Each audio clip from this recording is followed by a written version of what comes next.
You know what I'm saying? But everybody ain't motherfucking great. And this nigga Jay Z is great. And that 444 album is motherfucking great.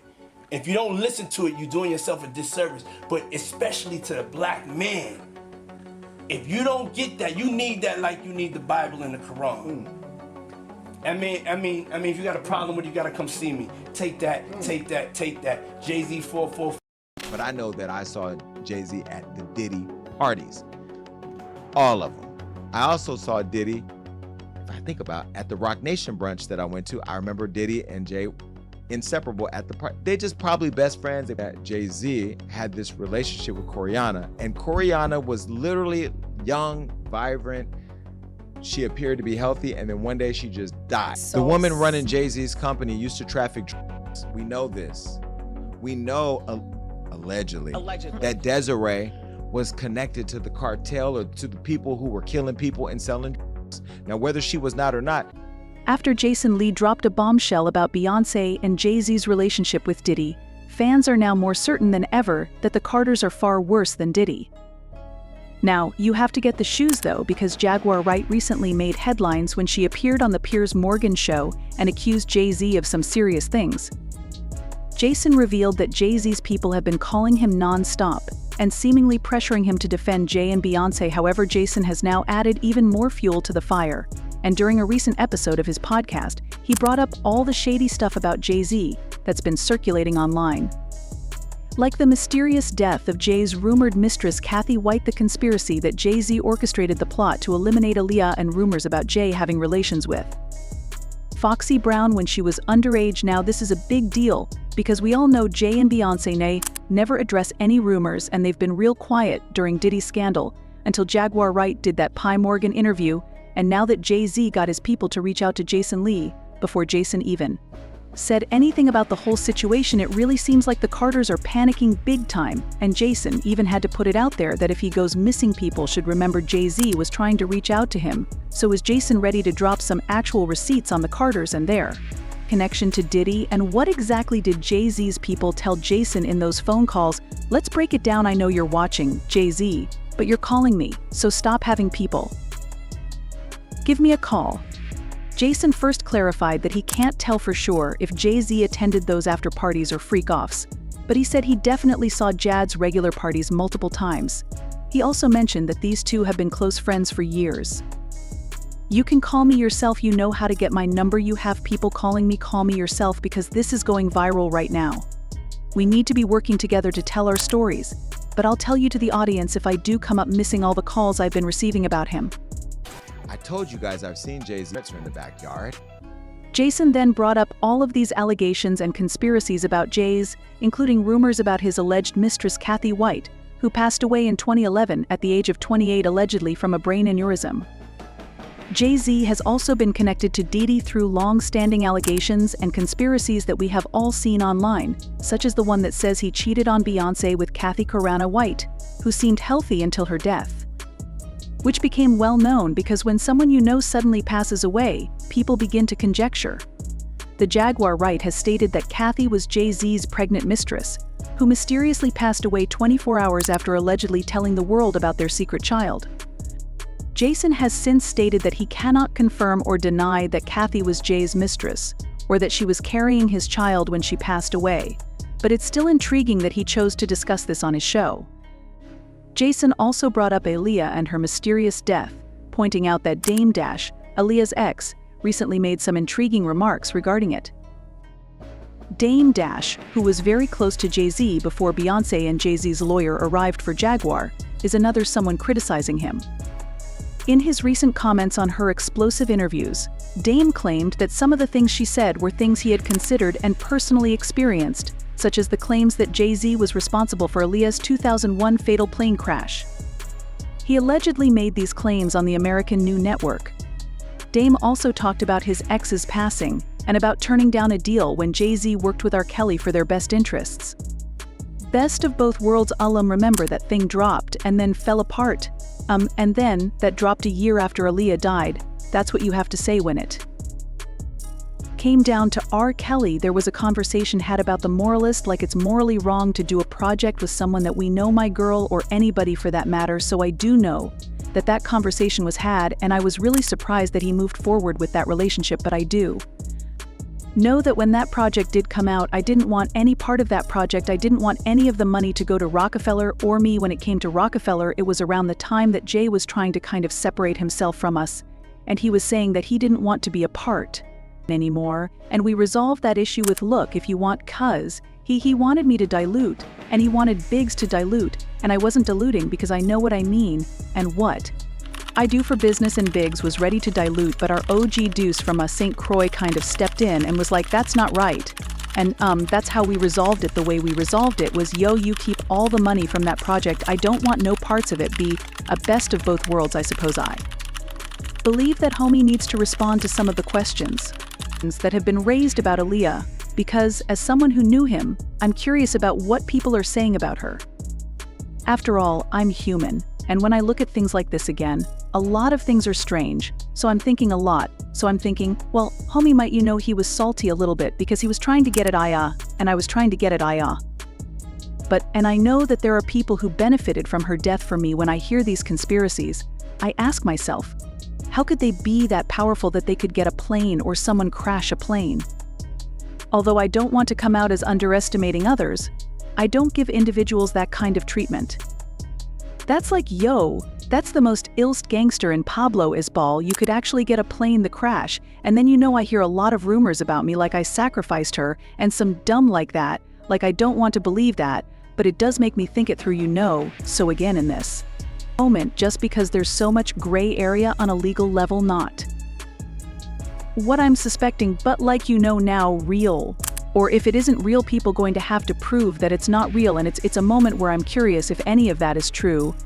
I have to talk to a therapist because I don't know what I don't even know. I can't even I don't even want to go down that kind of a rabbit hole. It's just too crazy to think that me as a regular dude was in something that was just, so dark evil and so strong and as powerful like this could even be almost the reality. It's kind of ill, to see the things that affected your life in such a big way, for people to have different variations of what may have happened for someone that I love so much. Like, what would I do if I find out that somebody actually intentionally did that? I really don't know. But Jason wasn't done yet. He also mentioned something that Jay Z tried very hard to keep under wraps, and it concerns Desiree Perez, the president of Roc Nation, who also happens to be a former dealer and an alleged FBI informant. Woman running Jay Z's company used to traffic. We know this. We know, allegedly, that Desiree was connected to the cartel or to the people who were killing people and selling. Now, whether she was not or not, Jay Z can choose whoever he wants to run his company. And I met her before, and she gave me permission to speak to the Don because that's what she was. The problem is, y'all are starting to realize that God is bigger than you. All the people y'all paying to intimidate people, not Jay Z, but the industry, paying to intimidate people, threaten people, kill people, hanging them off the side of it. Y'all doing all this reckless ass shit as multi-millionaire billionaires. You deserve all the downfalls that you get. And this is the glass that nobody thought would ever have a crack in it. Well, until we saw the video with Solange kicking you in the elevator. We don't know what that was about. Jason must now carefully watch what he says, particularly in light of the threats made against Piers Morgan by Jay Z and Beyonce. However, the fact that he even brought up all of these accusations on his show speaks volumes, and the discussion about Jay Z allegedly being as bad as Diddy is becoming louder by the day. It's no secret that Jay Z and Diddy have been close for years, and Jay wasn't afraid to flaunt their friendship. Bad Boy was one of the first labels to have a young black CEO, and the way he was doing it was so fresh and new. Excuse me, Puffy B being, We have a lot of respect for them, and we like everything they have coming out of there.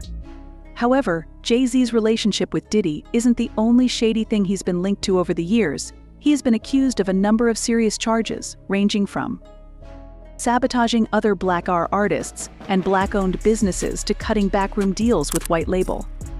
To remain on top, executives for more than 25 years, Sean Combs and Sean Carter have been trying to figure out how to take over the entertainment industry.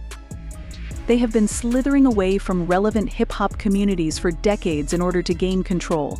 Then there is the really dark stuff, like the rumors that Jay is involved in, let's say, making people disappear. Even Jay's former best friend Kanye once claimed that Jay has killers, and Kanye actually feared that he might be taken out for speaking out against Beyonce. You claimed you wouldn't perform until you won Video of the Year, which pained me. Jay contacted me and said, "Hey bro, Jai." The 911 call was made the night Kanye West had a mental breakdown. "You're his doctor, sir." Yes, that's right. Dr. Michael Farzam, Kanye's personal physician, called 911 after the singer acted strangely at his trainer's house. Farzam is a Conner physician who makes house calls in his BMW. "I know you have killers, but please don't send them at my head." And the crazy thing is that just one day after Kanye said all that, he had an episode at his former personal trainer Harley Pasternak's house and allegedly nearly ended up under conservatorship, just like Britney Spears. He asked for police assistance.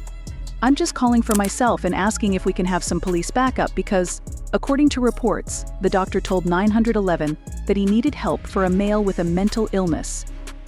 Let's not forget about 50 Cent, who also publicly questioned Jay Z's relationship with Diddy after Homeland Security raided Diddy's properties back in March. Diddy shared this meme of Jay Z's face on a milk carton and wrote, "Anyone seen JLOL Puff say he ain't answering his phone?" However, no one has been more outspoken than Jay Z's former background singer Jaguar Wright, and what's crazy about her claims is that she hardly ever used the word allegedly. When speaking about Jay Z, in fact, she openly challenged Jay Z to take her to court so she could reveal everything she knows. "I'll make it simple for you to sue me." Laughter. "I want to be sued, Jack." "Why do you want to be sued?" "If I go to court, I want to have to go there. If I go to court, I got to swear on the Bible to tell the whole truth and nothing but the truth, and I believe in the God that they say that's all about, so I'm not going to lie. And then I get to say all of those things that I haven't said on court record in front of a judge. Which could open up other investigations into other things, which is why all want me killed. Sue me please now." Jaguar is not the only one to drop hints or make insinuations. She goes straight for the jugular, and over the years she's made some serious allegations about Jay Z, including accusations that he had multiple people eliminated. Let's start with Jay Z's former friend, the late Harlem rapper Big L. Jaguar. Actually dated Big L back in the day, and she's always spoken highly of him in the early 90s. Big L was a local legend in Harlem's underground hip-hop scene, and he signed with Columbia Records in 1992. His debut album did well, but Columbia dropped him less than a year later, supposedly over creative differences so big. Al decided to take control of his career. He launched his own indie label and started working on his second album, and during this time Rockefeller co-founder Dame Dash started talking with Big Alabama about possibly signing him and his crew, but here's where things get sketchy. Just as those talks were picking up, Big L was gunned down in a drive-by shooting in Harlem. One of his childhood friends, Gerard Woodley, was arrested for the crime but was released due to lack of evidence, and to this day Big L's murder remains unsolved. But according to Jaguar, this tragedy wasn't just a coincidence. She believes this was the first of many mysterious deaths that cleared the path for Jay Z's rise to power. In fact, Jaguar claimed Big Alabama warned her that Jay Z might try to unlive him onto the teeth and ready Sean Carter. "I believe everything Big L has ever told me. He has never lied to me. The last time I was with him, he told me that you were going to try to, and he warned me not to trust you and to watch out for you. He also told me that your greatest sin is coveting Sean Carter. You are a coveter." Next up is Aaliyah, whose tragic death in that 2001 plane crash never sat well with fans. There are many dubious details surrounding Aaliyah's passing, but the biggest red flag is that she was given a pill and carried onto the plane while unconscious, even though she explicitly told her team she didn't want to board that plane. Aaliyah and her team were driven to the airport for their return journey to Miami by Kingsley Russell, who was 13 at the time. According to Kingsley Russell, they got her out of the vehicle, and she was unaware that she was boarding an aircraft. Russell claims that she fell asleep on that plane. As for Jay Z's relationship with Aaliyah, well, where do we even begin? To begin, Jay Z was close to R. Kelly back when she was abusing young Aaliyah. And even after learning that she was one of Kelly's victims, he didn't turn away. Instead, the year Aaliyah passed away, Jay Z and R. Kelly collaborated on their album Best of Both Worlds, but Dame Dash claims that it gets even messier. Despite Jay Z's best efforts to pursue her, Aaliyah began seeing someone else. As punishment for rejecting him, Sean Carter placed Aaliyah on a defective aircraft to get her out of the way. If you ask Jaguar Jay Z, he did this because his inflated ego just couldn't take it. This allowed him to level up.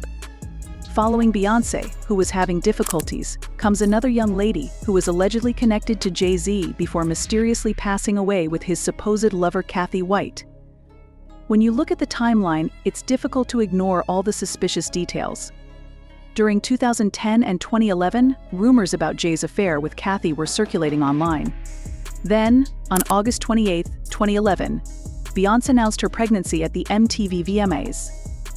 Following the ceremony, Jay and Bey left for Italy for a vacation, and 3 days later, on September 1st, 28-year-old Kathy White was discovered dead in her Manhattan apartment. 3 days later, on September 4, Beyonce celebrated her 30th birthday in Italy. By the way, this is probably just a coincidence, but did you know that Beyonce between September and December, Jay Z and Diddy all have birthdays on the 4th? According to a crazy conspiracy, Beyonce, Diddy, and Jay Z were all born on September 4th, November 4th, and December 4th, respectively. When they want to kill someone, they do it around their birthdays. 3 days before Beyonce's birthday, Kathy White passed away. Kim Porter, Diddy's ex-girlfriend, passed away 11 days after Diddy's birthday. Shakir Stewart, Kim Porter's ex-girlfriend, passed away on November 1st, 2008, 3 days before Diddy's birthday. Pimp C, a late rapper with whom Kim Porter had a long-standing feud, Jay Z passed away on his birthday, December 4th, 2007, and Jackie Avant, the widow of renowned music producer Clarence Avant, was murdered on December 1st, 2012, at the age of 81 in a home invasion. Clarence Avant urged Black executives to unite and improve their community during a Rock Nation event in November 2021, 3 days before Jay Z's 52nd birthday, and according to Jaguar Wright, only weeks before his wife was tragically murdered. Music brunch. The Black business godfather who paved the way for Quincy Jones's success, Clarence Avant, brought Bill Withers, who took care of the game for the Jews for many years, decades. At the dinner, he expressed he had no interest in retiring and he was looking forward to working with Rock Nation to build a better, brighter future for our people and music. 3 weeks later, some random WS into his mansion, the armed security, and all that with an AR rifle, and shot his 80-year-old wife, Jacques Vaughn, in the back. So with the Carters' connection to Diddy and all the suspicious deaths of people linked to them, it's no surprise that fans are looking at Jay Z and Beyonce sideways. From Big L to Aaliyah and Kathy White, too many people who have crossed paths with the Carters ended up meeting mysterious ends, and now Jason Lee is throwing even more fuel on the fire by hinting that Jay Z could make him disappear too. So during that recent episode of his podcast, Jason alleged that Jay Z's people have been calling him non-stop ever since Jaguar Wright appeared on the Piers Morgan show, and according to Jason, something's not adding up because he never even commented on all the claims Jaguar made, and plus Jason said this is the first time Jay Z actually got people to call him. Why would Jay Z and Beyonce, who never even go to Target for real, who are like their Beyonce and Jay Z, why would they do that? Because this is why have I been getting calls? Because this is like, why am I getting calls and I haven't even said anything? Because this is the monster of all monsters who me this Jay, this Diddy case. Why would I be Jason Lee? I'm getting calls and I haven't even said anything. But Jason didn't stop there. He also directly addressed Jay Z, telling him to reach out personally if he has something to tell him. And then Jason made it clear that in case something happens to him, fans should remember this whole situation with Jay.